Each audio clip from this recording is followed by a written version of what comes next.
As a hormone specialist, one question that I get asked quite often is BHRT safe?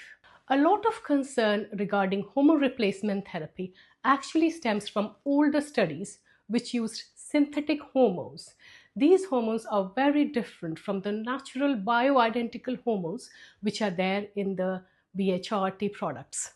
BHRT uses hormones which are chemically identical to the hormones produced by your own ovaries, so that they work on the hormone receptors better, they are more efficacious, and they have lesser side effects.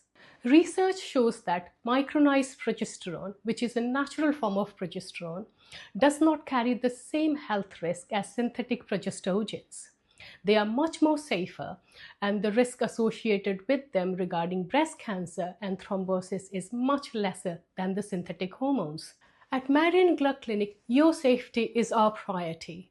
So we tailor-made the treatment based on your symptoms, your past medical history, your family history, what side effects you may be having. So what we offer will be the best for you. You will also be monitored carefully throughout the process, so you will feel that you are safe and you are having peace of mind throughout your journey with us.